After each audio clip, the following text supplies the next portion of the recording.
바이킹, 드워프,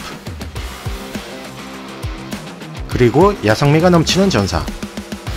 꼭 그러라는 법은 없는데도 이들을 논할 때 빼먹으면 섭섭한 무기가 있습니다. 바로 상남자들의 무기, 전투용 도끼이죠. 예리하고 멋스러운 인상을 주는 도건과 달리 거칠고 강인한 이미지를 내세워 개성을 확보한 무기가 바로 도끼입니다. 또한 게임에 따라서는 투척용 무기로 쓸 수도 있어서요. 도건과 차별화된 액션을 경험할 수 있어서 많은 분들의 사랑을 받는 무기이기도 하죠. 그래서인지 실제 전투용 도끼는 어땠는지를 물어보는 지인을 자주 만나볼 수 있었는데요. 중세와 르네상스 시대 유럽의 유물 사진을 보여주니 이런 반응을 보이는 경우가 많았습니다. 어라? 생각보다 덜 무겁고 얇을 수도 있겠네? 그래서 창작물의 도끼와 유럽 역사에서 쓰인 전투용 도끼의 차이를 궁금히 여기는 분들을 위해 영상을 준비해봤습니다.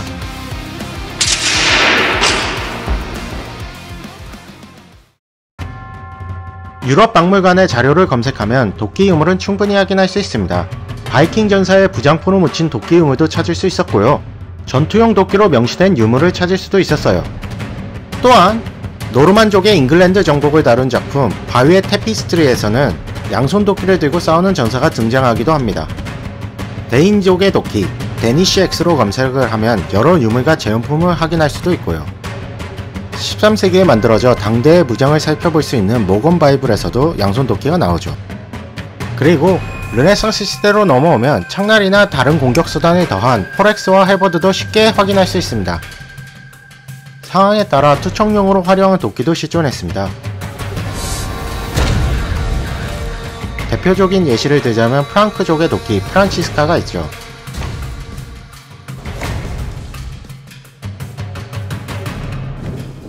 비잔틴의 역사가 프로코피우스에 따르면 이렇게 썼다고 합니다. 그들은 각각 칼과 방패, 도끼를 들고 다녔다. 쇠로 된 도끼머리가 달린 이 무기는 두껍고 양날을 날카롭게 세웠으며 그 손잡이는 짧았다. 그리고 그들은 처음 돌격할 때 신호에 맞춰 도끼를 던져 적의 방패를 쪼개 부수고 상대를 죽이는 일을 능숙하게 해냈다. 이런 기록들을 보자면 전투용 도끼는 판타지만의 전유물이 아니라 실제 역사에서도 쓰인 무기라는 사실을 알 수 있습니다. 다만 창작물의 도끼는 가능한 묵직하게 보이도록 디자인한 것이 국룰이지만요. 실제 전투용 도끼도 그렇게 만들어야 한다는 법은 없습니다. 벌목용 도끼보다 얇게 만들 수도 있고 무게도 생각보다 덜 무거운 수준으로 그칠 수가 있어요.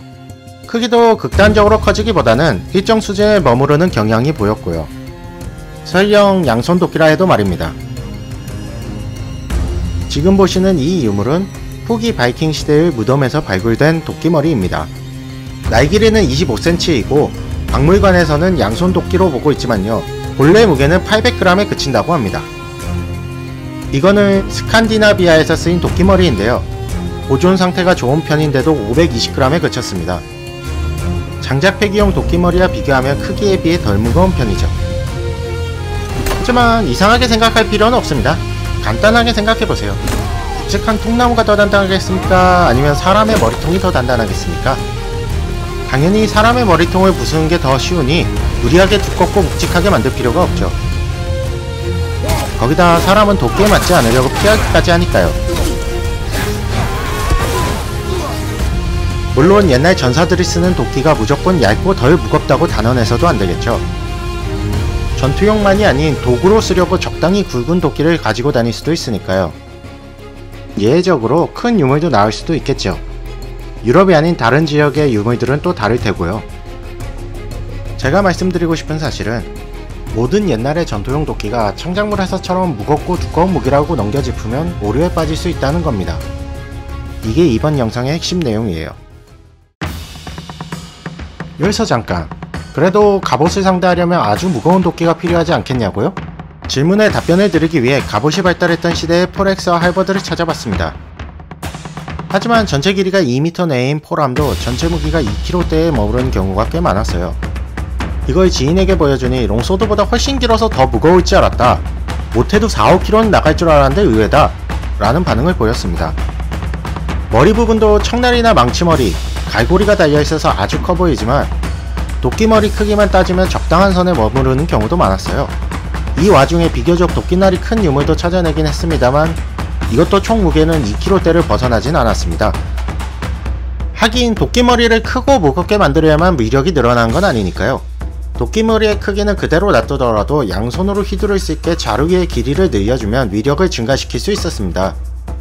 창날을 더하면 갑옷의 틈새를 찌르는 게 가능해지고 갈고리 등을 달면 팔다리에 걸고 제압하는 공략법 등 좀 더 다양한 방법으로 공격을 할 수 있습니다. 망치머리를 달면 갑옷의 취약한 부분을 때려 더 피해를 줄 수도 있고요.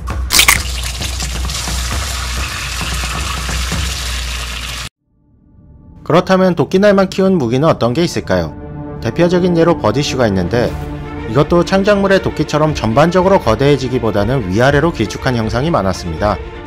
총 무게도 생각보다 덜 나갔고요. 전체 길이가 1m 중후반인 유물들을 보니 무게가 약 1에서 2kg대 사이로 머물러 있는 게 많더군요. 현대인의 관점으로 보면 이것도 큰 도끼긴 하지만 이 정도로 거대한 창작물의 도끼에 익숙해지신 분들이라면 덜 무겁고 얇아 보일 수도 있어 보입니다. 단 현실은 이렇더라도 창작물은 묵직해 보이는 디자인을 선호할 가능성이 높습니다. 창작물에서는 눈에 잘 띄는 무기를 써야 하잖아요. 특히 쿼터뷰 액션 게임은 선택의 여지가 없어요. 전체 화면 대비 캐릭터의 크기가 작다 보니 도끼를 두껍고 크게 묘사하지 않으면 아예 보이지도 않거든요. 숄더뷰나 백뷰도 마찬가지입니다. 이펙트에 덜 가려지고 부피가 늘어나는 게 보기 좋으니까요. 그리고 공교롭게도 말입니다. 도끼를 중시하는 게임이나 영상 매체는 험악하게 생긴 몬스터나 초월적인 존재와 싸우는 경우가 많더군요. 혹은 도끼 주인이 초월적인 존재이거나 이종적인 경우도 있고요. 이런 설정이 깔린 창작물이라면 실제 도끼보다 더 험악하고 묵직해 보이는 디자인을 추구하는 것이 타당해 보입니다.